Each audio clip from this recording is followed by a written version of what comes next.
Ito na mga idol, Cuadral at Janvel Casimero sigurado na ang kanyang coming laban ngayong Disyembre. Pag-usapan natin yan mga idol. Spence na bugbog lang ni Tissue mga idol.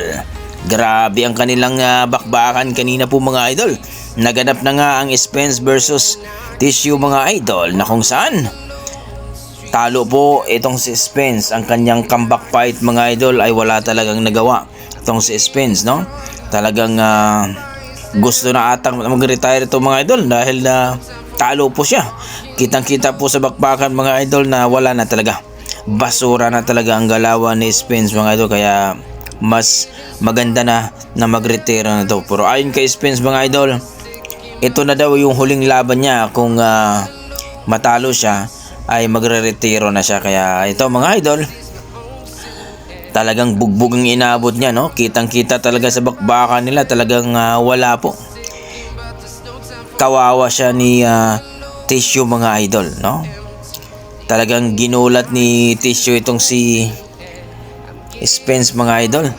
Matagal na kasing hindi na po napalaban itong si Spence, kaya kitang-kita po natin walang depensa at talagang naka-open lagi ang kanyang mukha, kaya bugbog ang inabot ni Spence mga idol kay Tissue. Kaya talaga namang ayon sa ating mga boxing fans, wala talaga, hindi na uobra itong si Spence mga idol kung lalaban pa ito sa mga ibang boksingero. Dito pa nga lang daw kay Tissue, wala na, talo na po. So anong masasabi nyo dito mga idol sa bakbakan ni Spence at ni Tissue mga idol na talo po itong si Spence?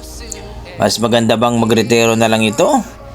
Baka magkaroon pa ng problema ito dahil alam naman natin na nadisgrasya din tong si Spence, no? Nagkaroon po ng car accident. So kayo na po ang humusga mga idol kung dapat bang magretiro na itong si Spence.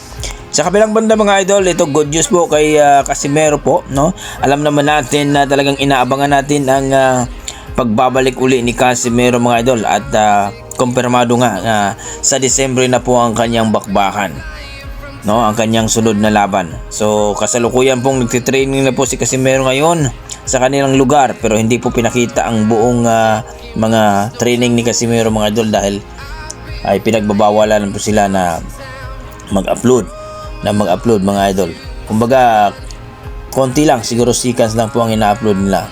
So update lang po ni Casimero. So napakagandang comeback fight na naman to mga idol. Sa bansang Japan daw ito na mangyayari mga idol, o either po sa Saudi ang kanyang bakbakan, pero under negotiation pa ito mga idol. Kaya itong si Casimero talagang tudo ang kanyang pag-exercise, pagbalik training para po, no, na hindi na po siya mahirapan kung kukunin ang tamang timbang dito sa 122 pounds. So napakagandang balita ito mga idol dahil hindi pa rin nababakante si Casimero at ngayon po ay rank number 4 na ito sa WBO. Napakalapit na talaga, no? Kung hindi ito takot si Inoue ay sigurado mapalaban siya dito. So kayo mga idol, ano masasabi niyo dito na ngayong Disyembre na po uli ang laban ni Casimero? Excited ba kayo? Please comment down below mga idol para ating pag-usapan. Maraming salamat.